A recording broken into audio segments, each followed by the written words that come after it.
Bon, ma réaction, elle doit être compréhensible. Bon, je suis très déçu. Déçu pour deux raisons. La première raison est que ma conviction est que la Cour suprême ne pouvait pas aujourd'hui juger cette affaire. Elle devait renvoyer devant le Conseil constitutionnel. Mais enfin, elle a décidé autrement en disant que le mémoire serait tardif et que par voie de conséquence, donc, il le déclarait irrecevable. Deuxièmement, tout le monde a suivi les réquisitions du ministère public. Et ces réquisitions tendaient à la cassation, même totale, de tout l'arrêt, pour des manquements graves à la loi. Parce que tout ce qui a été développé, c'était des moyens de pur droit. La Cour de cassation, donc la Cour suprême, s'est débrouillée pour rejeter un à un tous les moyens et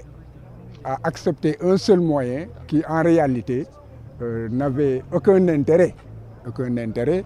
pour Ousmane Sonko et pour ses avocats. C'est en fait sur la contrainte par corps. Donc en définitif, la Cour a confirmé ce que la Cour d'appel avait rendu comme décision et a seulement dit que les dommages et intérêts alloués à Mame Mbaye Niang et les frais de procédure,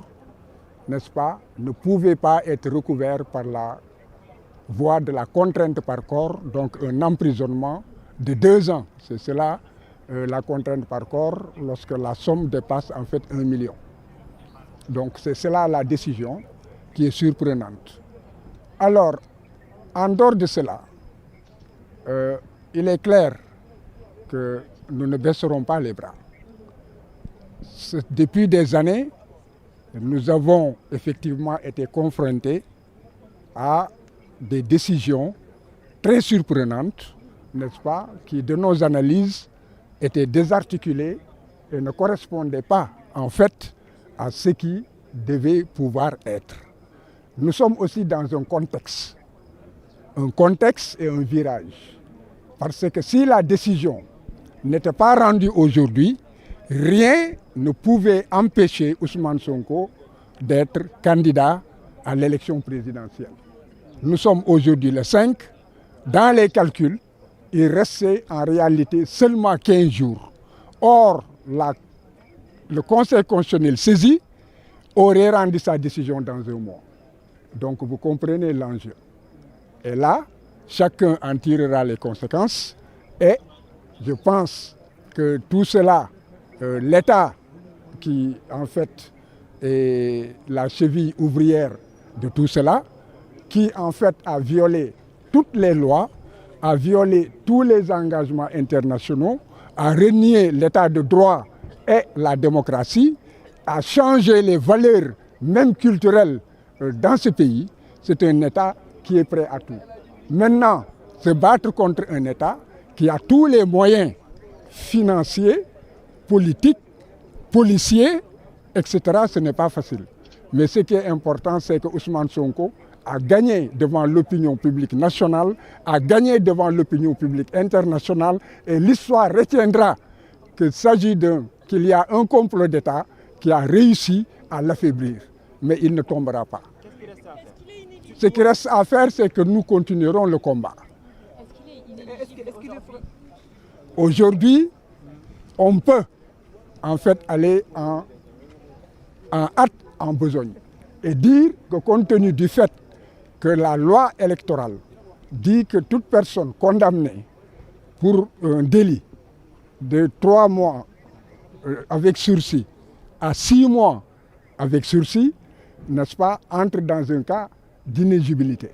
Alors là, on tire une conclusion active. Mais moi, je reste un juriste. Si en fait la loi électorale le dit, ce n'est pas automatique. Parce qu'il y a l'article 34 du Code pénal qui dit que les cas d'incapacité, en cas de délit, la juridiction, c'est la juridiction de jugement qui en fait la prononce ou bien l'en dispense. Et je convoque l'histoire. Dans l'affaire Karim Meïssa Wade, le procureur général, le procureur de la CREI avait requis qu'il soit condamné à une peine d'incapacité civique. Et dans la décision, si vous la prenez, vous verrez que la CREI a rejeté cette demande en disant que non, nous refusons de retirer en fait les droits civiques à Karim Meïssa Wade. Cela veut dire que c'est un débat encore qui reste d'actualité.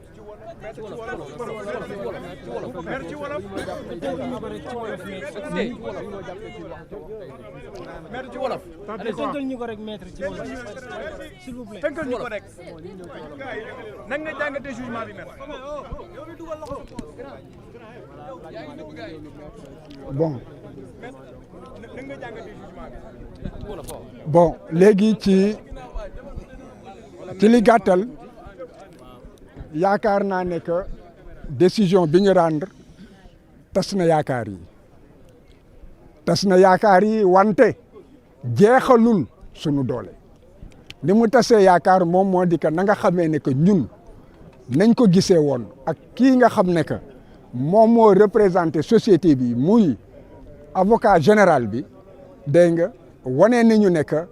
dañoo jalgati yoon et que atte bi dañ ko war a nasaxaayal dañ ko war a maanaam dindi ba ñu demee yàgg nañu lool laam-laamee mooy délibéré dellu si ba ñu dellu si la ñu waxoon yëpp attekat yi dañ koo teggi jël ko sànni ko fële kon boog ñu jàpp ñu dëggal la nga xam ne loolu la ñu atte woon ci maanaam cour d'appel de Dakar léegi nag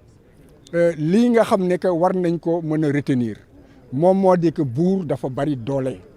buur xeex ak moom yombul buur yàlla rek moo ko mën a freiner wante nag sabab bi du yàlla moo koy def doomu aadama bi ñoom ñoo def sabab bi ñu ngi koy def yegg nañu ba fii kenn yaakaaruloon ne que xeex bi dina àgg ba fii ngeen jàpp rek garde espoir ne que ba tey jii maanaam xeex bi nga xam ne que sumb nañ ko sunu borom bi kattanal ñu taxaw ba toll fii xeex boobu dafay wéy bu nit ñi nekk maanaam mënul nekk candidat ci ndax atte bii foofu foog naa ne gaawantu la lu tax gaawantu la parce que ñoom yaa xamoon nañ ne que dossier Adji Sarr boobu maanaam tàbbi na géej et que dossier bi ci lañ war a mën a langaamu te lii bu fekkee ne que atte wuñ ko fii ak fukki fan ak juróom booba day fekk Ousmane Sonko raw na leen définitivement léegi atte nañ ko ba su fukk ak juróom yi yegguñu fa wante su fekkee ne que dañoo wax ci code électoral ne que koo xam ne que tëj nañ la juróom benn weer te diggante ñetti weer ak juróom benn weer yoo xam ne ko tëddoo ko dégg nga munoo nekk nan la tuddati électeur moom moo di que munul ñu la bind ci fichier électoral yi dégg nga à partir de ce moment déterminé ñoom li leer moom moo di que dañ koy jéem wante gis nañ ne que bien que waxoon nañ leen nañ ñu bind dañoo lànk ba tey jii dañ ne que duñ ci delloo kon kooku dafa mel ni que bu fekkoon ne que dañ ñu bëggoon mbéj dégg nga wala ñu xosiñu dégg nga daanaka dañ ñoo raay ndax loolu moom miin nañ ko miis nañ ko te loolu terewul ñuy dox ba fii léegi nag loolu bu ñu yaakaaree ne acte bi buñ ko jëlee yóbbu ko conseil constitutionnel day tax conseil constitutionnel maanaam nekk Ousmane du nekk candidat yombeewul noonu yoon waxul loolu yoon dafa ne que bu fekkee ne que crime la maanaam comme li nga xam ne que ñi kuréel bi atte Adji Sarr moom moo ko atte ñooñu buñ la daane ak daan boo xam ne que daan nañ la mënatoo nan la tuddati nekk bokk ci élection wante bu fekkee nag maanaam daan yii comme daan yi nga xam ne moom la ñu daan Ousmane Sonko foofa